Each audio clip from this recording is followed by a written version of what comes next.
In this module 23, you'll learn how to secure remote and hybrid connectivity using VPN gateways in Microsoft Entra Private Access.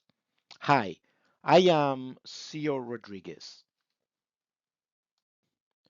At the end of this module, you should be able to, one, identify security risks in VPN gateway configurations, two, configure VPN gateway settings to reduce attack surface, and three, deploy Microsoft Entra Private Access.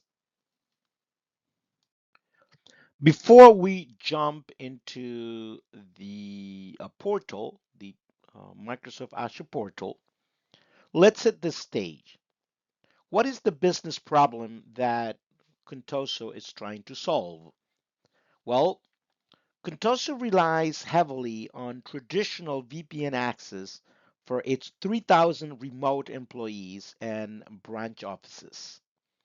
Remote users connect through point-to-site VPNs using shared certificates, while branch offices use site-to-site connections based on Internet Key Exchange version 1 or IKV. The problem is that once users connect, they gain broad network access instead of access only to the applications that they need. After a credential compromise, Contoso discovered that a single compromised account could expose multiple Azure resources and enable lateral movement. The CISO now wants a stronger VPN security and Microsoft Entra Private Access to enforce zero trust application level access. Let's get started.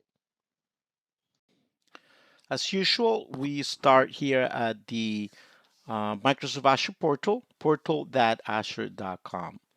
We are working with hybrid connectivity. So you could look at hybrid connectivity on the search box if you haven't done that. In my case, it's already here. And then we come to the hybrid hybrid connectivity page where you can connect on premises and Azure resources. Now we're here to look at the configuration of the VPN gateway, but since we are here, for those of you who may be new to this, um, here you create and manage a range of hybrid connectivity resources to provide universally available, secure, and seamlessly integrated solutions with end-to-end visibility. And the first thing, ExpressRoute. This is the way that companies connect directly to Microsoft rather than going through the internet. But ExpressRoute establishing private and high throughput connections between on-premises network and Azure to enhance network performance, reliability, and security. Important to understand there's two flavors to this. The traditional ExpressRoute has no encryption, so to encrypt data, you would need to use an encryption solution. Now, ExpressRoute Direct has encryption and it uses MACsec, which is the media access control security. So, from the security perspective, that's one of the most important aspects over here. Okay, and the other thing as well. Anyway, so we're looking at the VPN gateway. So if we click on VPN gateways, there are two over here. We're going to be looking at this point to site VPN from the perspective of the exam and what we're looking at, whether it is a point to site or site to site, almost identical, not too much difference. But here is the essentials information about this connection. We're basically interested in the point to site, connection sections right here. And so we're talking about the tunnel type, for example, here are the ones that we're interested in for Microsoft Entra and Entra Private Access, which we will see in a little bit, is the Open SSL. But there's others here that you should be familiar with. Um, if you're using, let's say, radius authentication, this is a choice right there. It says right there, only certificate or radius authentication type is supported with the Internet Key Exchange version 2 protocol. And if you need to create a custom one, then here are the encryption type, the integrity, the DHA group, and a whole bunch of other information that um, as a cybersecurity professional you should be familiar with. But anyway, so we are interested in the um, Open VPN SSL, and we're using the authentication type is Entra ID. That's what we want. And here's some other information. So basically, this is what, as a cybersecurity professional, we want to make sure that this is what's being used. So if the company is audited for whatever reason, then these are the kind of things that you need to understand. So basically, yes, there's a lot more to you know, point to site VPN and site to site VPN from the networking perspective, but that's another issue. We're not interested in that. Maybe interested in the creating a lock for this, looking at the properties, looking at the logs and alerts and metrics and that kind of stuff. The point to site sections, if there are any, they would be shown over here. I don't have any. I don't have even access to that, and that's fine. So not too much that the main point over here for what we are trying to accomplish is making sure and confirming that we're using Microsoft Entra and we're using the right information on this piece. Now, let's move on to Microsoft Entra, which is at entra.microsoft.com. And we have created videos a lot about Microsoft Entra, especially I believe it's video 2 uh, or 1 actually, which we talked about MFA, conditional access and authentication methods and all that kind of stuff. So if this is the first time that you are watching this series of videos, this course, then I would encourage you to watch my video 1 or 2nd about Microsoft Entra. But we are interested into, if you scroll to the bottom, we are interested in this. And normally all of this is collapsed, but we're interested in the Global Secure Access or GSA. And so if we click on this, here you see some information. But one of the key points here to know is that Microsoft Entra Private Access is part of Global Secure Access and provides zero trust network access or ZTNA to private resources without requiring users to establish a traditional VPN connection. Microsoft supports both quick access for broader VPN replacement and a per app access for granular application segmentation. And if you look into, so this is what that is referring to. So the quick access is kind of replacement to the traditional VPN, but most importantly, you could have per application, and this is what we are concerned about because this is what we want to replace, right? So here are some enterprise applications that have been published, whether it is the sales dashboard, you get internal file share, marketing dashboard, and so forth. And you can create new applications as well. Let's take a look at one of these applications. There's a lot to this. You could assign users and groups, set up single sign-on, provide users, provision user accounts, etc.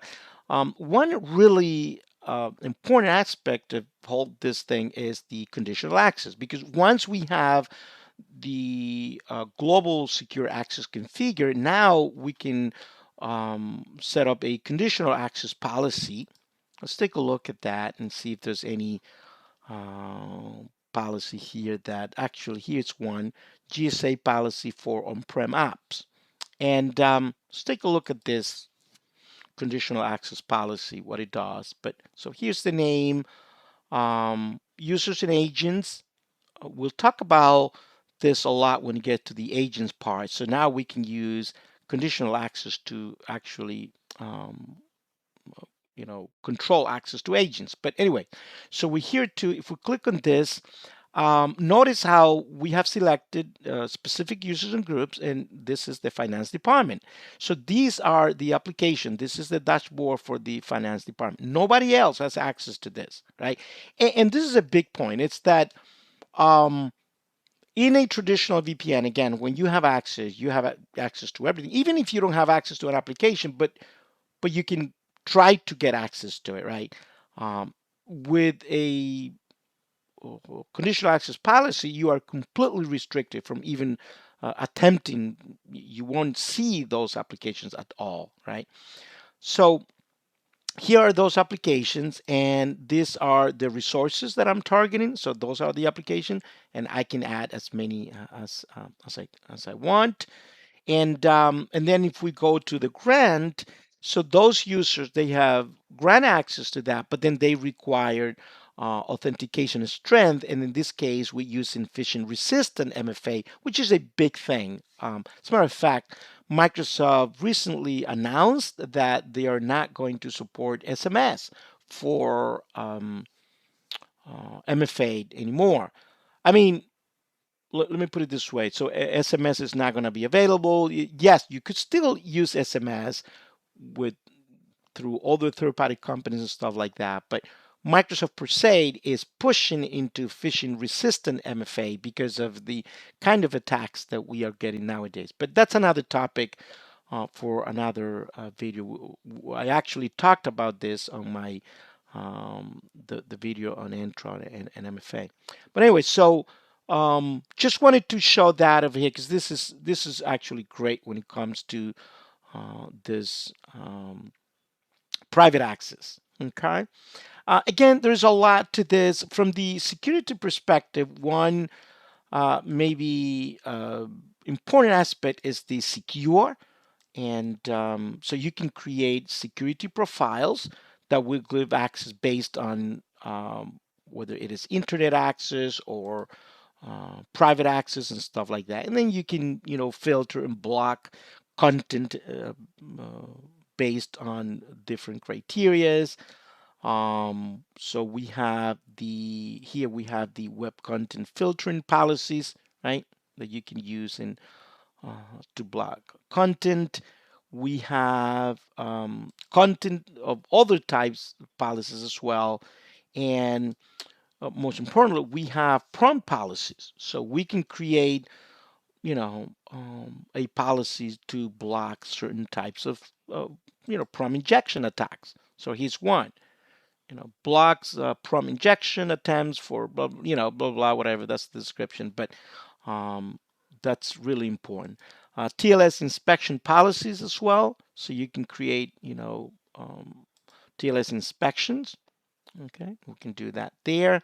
And what else? We have threat intelligence, where you can create, threat intelligence policies here as well. Again, a lot of more information about this if you want to, um,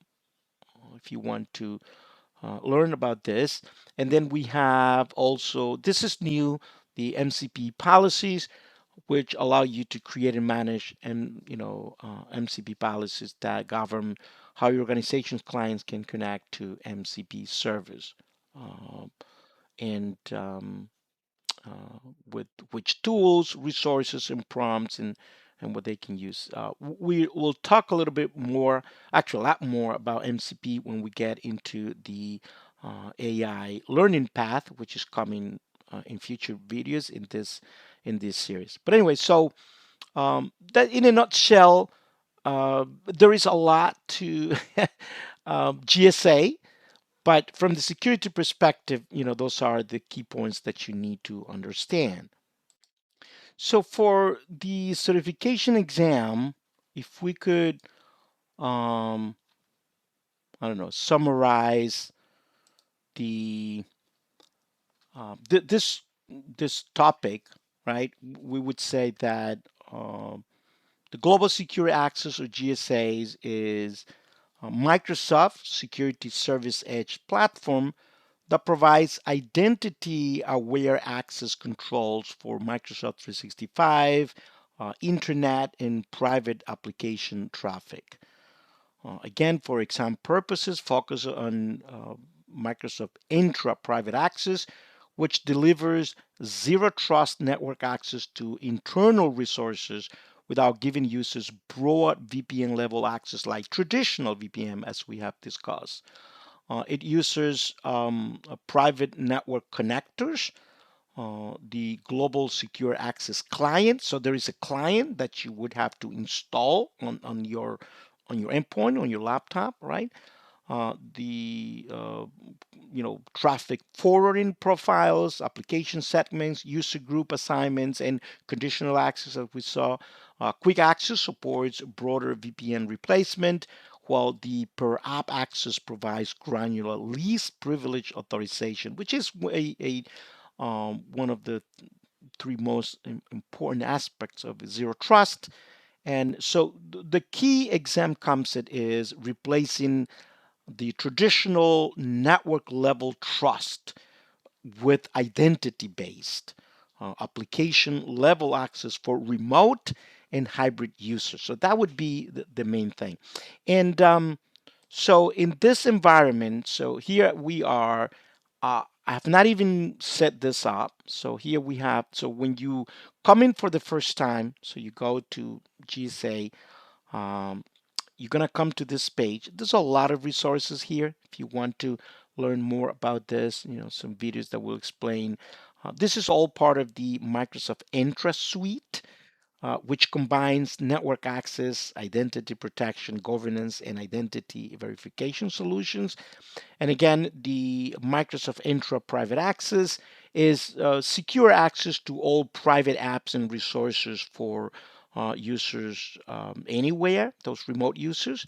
It replaces the legacy VPN with identity centric zero trust network access or ZTNA solution. And it can also enforce adaptive conditional access across all private resources. And then we have the Microsoft Entra Internet Access, which have access to, secure access to all internet and SaaS apps and resources while protecting your organization against internet threats with an identity-centered secure web gateways or SWG. And there's a lot more information there. So that's basically what you need to understand. There's a lot more to this, but that's what you need to know to pass this exam.